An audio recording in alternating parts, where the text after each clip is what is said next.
নাটোরের সিংড়ায় বামিহাল একসময় শান্ত গ্রাম, এখন পরিচিত সন্ত্রাসদের জনপদ হিসেবে।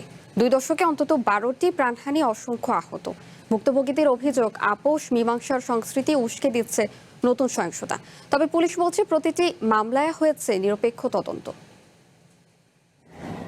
বামিহাল গ্রাম একসময় ছিল শান্ত জনপদ। 1998 সালে তৎকালীন ইউপি সদস্য প্রার্থী আফতাব আলী এবং ইউপি সদস্য ফরিদুল ইসলামের বিরোধ থেকেই সংঘাতের শুরু। ওই বছরই নিহত হন 2 জন। পরে দখল এবং আধিপত্য বিস্তারকে কেন্দ্র করে গড়ে ওঠে আফজাল ও ফরিদুল গ্রুপ। বাড়ে সংঘর্ষ। নির্মাণে নাম্বার 1 শাহ সিমেন্ট।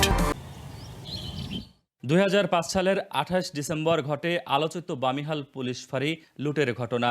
সেদিন গুলি করে হত্যা করা হয় 3 পুলিশ সদস্যকে।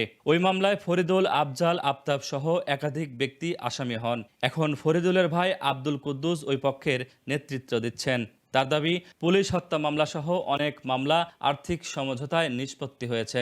আফজল, আনসার এরা এনকাউন্টারে এদের মারছে। পুলিশ মারার পর পুলিশের সঙ্গে ওদের একটা আপোষ হয় 12 লক্ষ টাকা দিয়ে, আর এই দুইটা ব্যাপার হলো 5-10 লাখ টাকা দেবে বলে আপোষ হয়। 2টি হত্যা মামলা বিচারাধীন থাকলেও অধিকাংশ মামলায় সাক্ষ্য প্রমাণের অভাবে আসামিরা খালাস পেয়েছেন। অভিযোগ, টাকার বিনিময়ে বাদী বিবাদীরা আপোষ করেছেন। তবে 2 পক্ষের লোকজনই বলছেন থামেনি সহিংসতা। আওয়ামী লীগের সাথে অতবৈতভাবে জড়িত আমাদের এন্টি গ্রুপটা। তারপরে মনে করেন যে একাধিক মার্ডার, গন্ডগোল। 7-8 জন লোক আসছিল, তে আমার ভাগি শরীর করলো যে কেস মীমাংসা করা লাগবে। তে আমার মা আসছিল, আমার মা বলে তে কোনো কেস তুলে দেওয়া হবে। মীমাংসার পর শান্তি আসছিল, আসার পর আবার 2-3টা মার্ডার হচ্ছে। একটা মামলার বিচার হয় নাই বা আমি শুনিও নাই। শুনি যে সব মামলা সব মীমাংসা করে যার মধ্যে তাই খালাসা চলে আসে আর কি। নিহতদের স্বজনদের অভিযোগ, বিচার না হওয়ায় অপরাধীরা আরও বেপরোয়া হয়ে উঠছে। আপোষে রাজি না হলে প্রভাবশালীদের চাপে এলাকায় টিকে থাকাও কঠিন হয়ে পড়ে। আমার বাবা 4 বছর ধরে মারা গেছে, কোনো বিচারের ওদের ভয়ে কোনো বিচারই হয় না। বিচার না হওয়ার কারণেই এই হত্যাগুলো হয়। বিচার তো চায় তো পাওয়া যাচ্ছে না সরকারের কাছে। আইনজীবীরা বলছেন, বিচারের সময় অনেক সাক্ষী আগের বক্তব্য থেকে সরে যান। অনেক বাদীও মামলা পরিচালনা করতে চান না। পর্যাপ্ত সাক্ষ্য প্রমাণের অভাবে আসামিরা পার পেয়ে যায়। যারা সাক্ষী আছে, বাদী আছে, তারা আদালতে এমনভাবে সাক্ষী দেয় যে সেখানে মামলাটা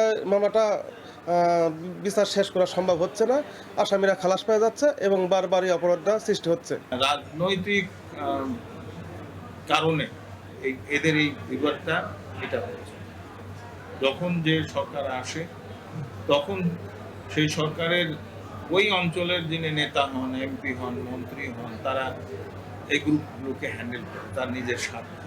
অন্যদিকে পুলিশ বলছে, বামিহালে শান্তি ফেরাতে চেষ্টা চলছে। প্রতিটি মামলায় নিরপেক্ষ তদন্ত করে অভিযোগপত্র দেওয়া হয়েছে। প্রত্যেকটি ঘটনায় আমরা যাতে সুষ্ঠু যারা প্রকৃত অপরাধী তাদের যাতে আইনের আওতায় নিয়ে আসা যায় সেভাবে আমরা চার্জশিট দাখিল করেছি। তো এগুলো কিভাবে আরো নিয়ন্ত্রণে আনা যায় সে বিষয়ে আমরা তৎপরতা আরো বৃদ্ধি করব।